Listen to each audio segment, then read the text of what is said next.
Assalamualaikum warahmatullahi wabarakatuh. Rahayu, rahayu, rahayu.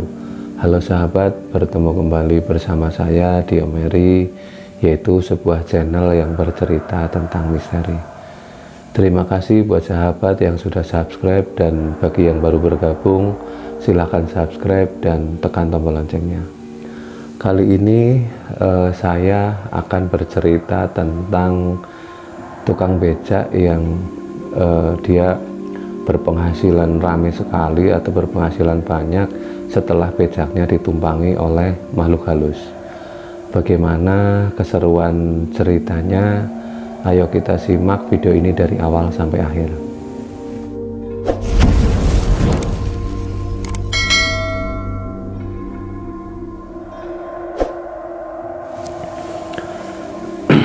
Cerita berawal dari tetangga saya. Jadi tetangga saya itu berteman sama saya, bapaknya itu tukang becak gitu ya. Saat itu bapaknya bercerita, tetangga saya itu bercerita ke saya kalau pas setelah seminggu yang lalu lah dia mengalami kejadian yang sangat aneh. Awalnya dia itu seperti biasa lah, kalau berangkat narik becak itu ya sekitar malam lah, sekitar habis isya dia baru berangkat, dan dia biasanya mangkal di dekat alun-alun gitu ya. Seperti biasa dia ngumpul banyak lah sama teman-teman gitu ya, teman-teman becak yang lain. Dan saat itu seperti hari biasa, ya tidak ada keanehan apapun. Ya mereka ngantri lah, ngantri giliran. Kalau di pangkalan kan seperti itu ya, siapa yang pertama datang biasanya urutan pertama dan selanjutnya. Dan kebetulan tetangga saya itu dia ada di urutan sekitar keempat atau kelima lah. Dia bercerita seperti itu. Sekitar jam 8-an lah, sekitar jam 8, belum lama dia datang itu tiba-tiba datanglah seorang perempuan cantik. Perempuan cantik itu pas giliran dia gitu, tanpa pikir panjang, akhirnya tetangga saya pun menanya gitu, Mbak mau kemana gitu. Terus perempuan itu menjawab dengan datar dan dingin gitu, mau ke sana, anterin aja ke daerah A gitu ya, saya nggak perlu nyebutin daerahnya gitu ya. Terus akhirnya dibawalah penumpang itu oleh tetangga saya itu. Di jalan seperti biasa diajak ngobrol gitu ya, diajak ngobrol, tapi perempuan itu cuman diam, tidak menjawab apapun gitu, dingin, cuman tersenyum iya, enggak gitu, jawabannya cuman seperti itu, singkat dan tidak banyak tidak banyak berkomentar gitu. Karena tidak banyak komentar, akhirnya tetangga saya pun diem gitu. Setelah sekitar 15 menit, karena tempatnya memang nggak begitu jauh dari pangkalan tukang becak tersebut, sampailah ke tempat tujuan yang disebutkan oleh wanita tadi gitu. Di situ tetangga saya melihat kok ada rumah yang sangat besar gitu ya, sangat megah gitu ya, meriah sekali kayak ada pesta gitu. Tapi dia berpikir kok kayaknya daerah mana ini ya kan, dia kan sering sekali lah lewat dari situ, tapi kok aneh ya, kayak yang baru pertama kali lihat rumah ini gitu. Tapi tanpa pikir panjang, ya udahlah, nggak usah dipikirin, mungkin rumah baru gitu ya. Nah, tanpa panjang cerita, akhirnya wanita itu memberikan sebuah uang lah gitu ya, uang ke tukang becak tersebut untuk membayar ongkos gitu. Setelah membayar ongkos, wanita itu ngomong, Pak jangan pergi dulu, apa mau masuk gitu, mau masuk aja yuk, nanti banyak makanan kok sama minuman di dalam gitu. Kalau enggak, tungguin, saya mau pulang lagi anterin ke tempat saudara gitu. Tapi karena malu gitu ya, tukang becak tadi gitu, tetangga saya itu malu ya, karena pakai celana pendek, terus dandanan tukang becak gitulah ya. Dia merasa nggak pantas lah kalau masuk ke rumah yang begitu mewah dan sangat ramai, hingar-bingar di dalam, kelihatan ramai kayak pesta gitulah. Jadinya akhirnya tukang becak tersebut ngomong bahwa udah saya nunggu di luar aja neng gitu, saya nunggu di luar aja mbak, saya nggak masuk lah, saya nggak enak gitu. Akhirnya ya udah kalau mau nunggu di luar tungguin aja ya gitu. Akhirnya perempuan itu pun singkat cerita masuk lah ya, masuk ke dalam rumah yang megah itu gitu. Karena setelah beberapa lama ditunggu gitu ya, ternyata kok perempuan tadi nggak keluar-keluar gitu. Akhirnya tukang beca tadi itu yo tiduran lah di beca, tiduran sambil menunggu, dan ternyata tukang beca itu tanpa sadar ketiduran. Kayak yang tadinya niatnya tiduran untuk menunggu, tapi akhirnya ketiduran beneran gitu.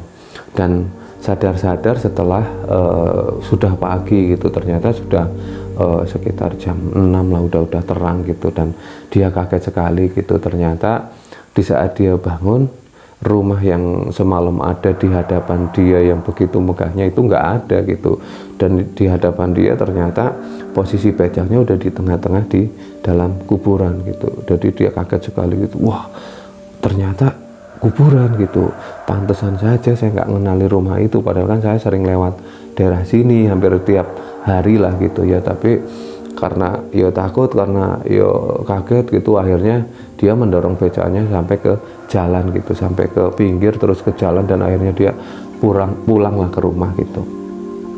Setelah pulang ke rumah, dia menceritakan semuanya ke keluarganya, ke istrinya gitu, kalau kejadiannya semalam nggak pulang karena kejadian itu gitu. Ternyata dia semalam tidur di kuburan gitu.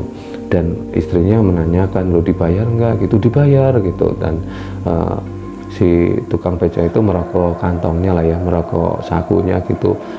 Ternyata yang dikeluarkan itu nggak ada uang gitu, karena itu kan tarikan pertama ya semalam itu ya, tarikan pertama. Dan ternyata uang itu yang semalam diberikan oleh wanita cantik itu berubah menjadi daun nangka. Kalau di Jawa itu namanya kleang gitu ya, daun nangka. Dan kaget gitu, kok daun nangka gitu ya, wah ini gimana ini, wah malam sudah nungguin tapi nggak dapat uang gitu. Tapi istrinya bilang kalau Pak jangan dibuang Pak, itu biasanya kata orang tua dulu kalau ada makhluk halus yang ngasih itu jangan dibuang, tapi buat jimat aja katanya gitu.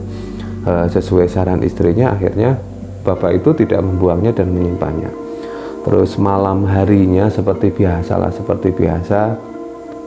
dia narik becak lagi lah, berangkat ke Pangkalan gitu habis sisa gitu. Dan memang malam itu yo rame sekali gitu, beda dengan malam-malam yang lain gitu. Kalau malam-malam yang lain paling semalam itu kan narik yo 4 atau 5, malam itu hampir tidak berhenti gitu ya.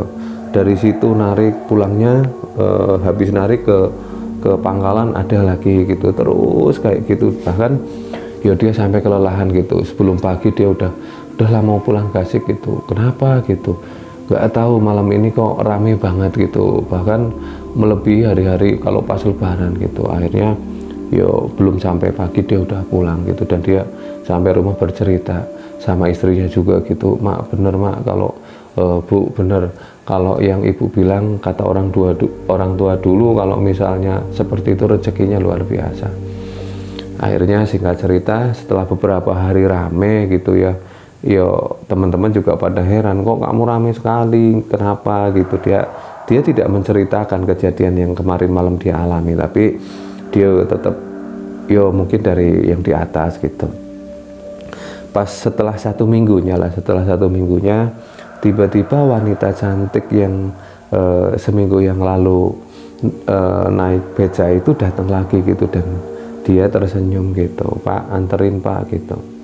Sebenarnya tukang beca itu tahu, tetangga saya itu tahu kalau wanita itu wanita yang pas seminggu yang lalu, tapi entah kenapa kata tetangga saya itu dia tidak bisa menolak gitu.